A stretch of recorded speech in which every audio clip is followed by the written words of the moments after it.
Hey everybody, it's Sam, and today we're going to talk about my Sega Genesis collection.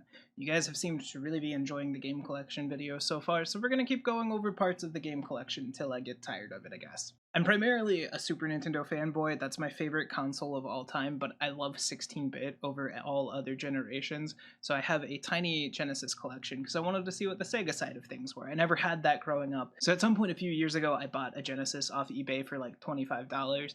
It was broken and I had to fix it, which wasn't hard. It was just opening it up and dusting it, and it works fine. That being said, all of this was captured on my Retron 5 because it looks cleaner. So, first up, we have Barney's Hide-and-Seek Adventure. This is the scariest game of all time. Throw away any horror games you think are scary. Resident Evil, Dread Out, nah, they got nothing. This game is terrifying.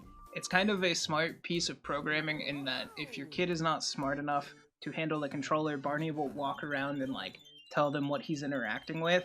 But on the flip side of this, you can refuse to play this and this game will beat itself, which is absolutely terrifying. One of my roommates got me that because they wanted to see me do a playthrough of a cringy game. Next up we have Comic Zone.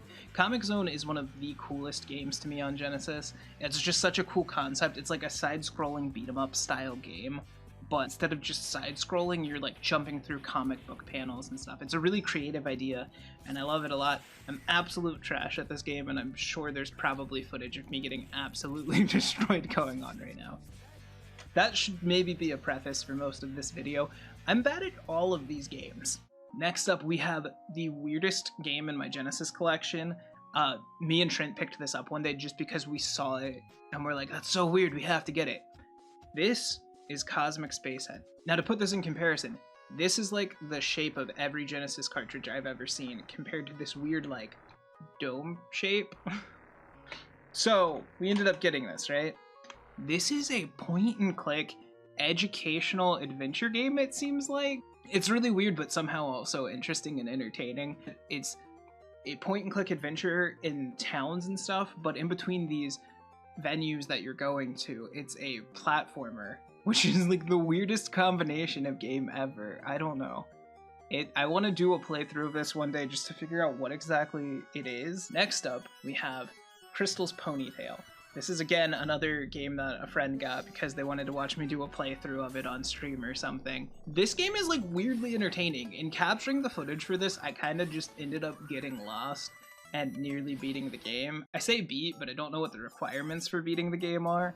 Assuming you have to save all their friends, I got like 3 or 4 out of 6 of the friends saved, so majority there. I was like halfway through the game, I think. It's an interesting little side-scrolling platformer of an adventure game. It really gave me like King's Quest feels, but it's not at all the same playstyle as King's Quest. Next on the list we have Double Dragon 3, the arcade game. This is a game I picked up for a couple bucks offline. Again, I'm trash at beat-em-ups, but this one seems pretty fun. It's multiplayer. It reminds me a lot of the old Teenage Mutant Ninja Turtle games on NES and Super Nintendo.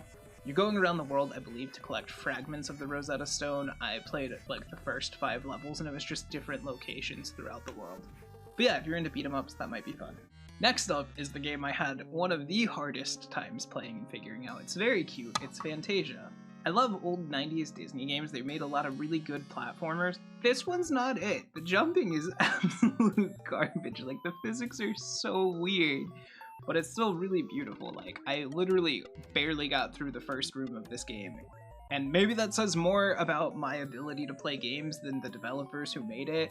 Maybe I'm just absolutely trash, but this game is really hard. One day I would like to sit down and do a playthrough of it, but I will probably need save states.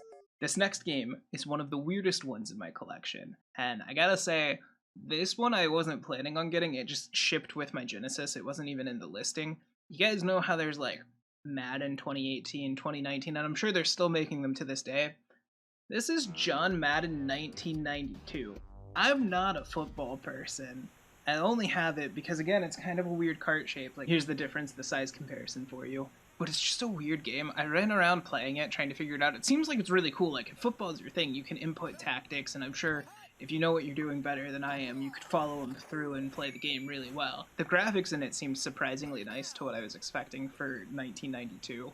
But other than that, football is not really my thing. If you enjoy it, you might like that game. Who knows?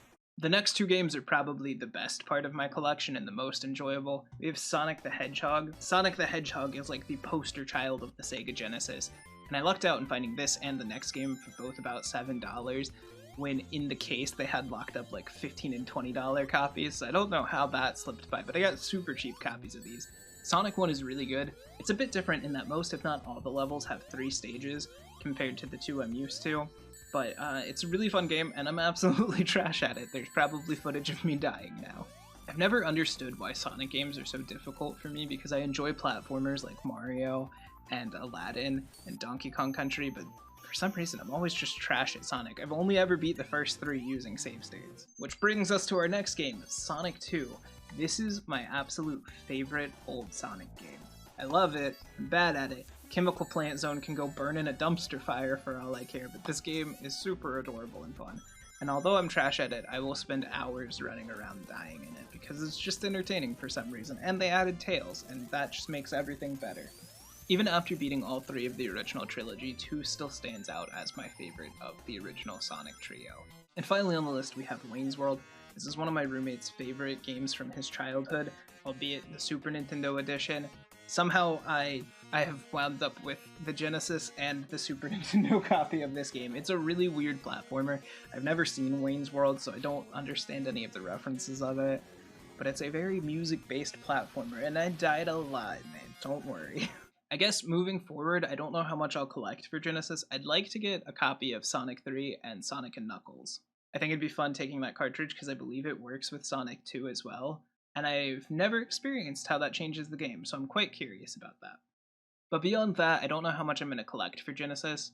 It's a fun console, don't get me wrong, but I don't have much attachment for it. I very much tend to gravitate towards Super Nintendo stuff more, and I'm not really sure why. I just feel like they had a better handle on it, but maybe that's just because I grew up as a Nintendo kid. Alright everybody, that's it for today. Let me know what you liked from my collection, and let me know if you think there's anything I really need to get and play through. If you enjoyed this video, there's a playlist with the rest of my collection on it, maybe go check that out. Thank you all very much for taking the time to watch this, and have a great day. I'll see you later.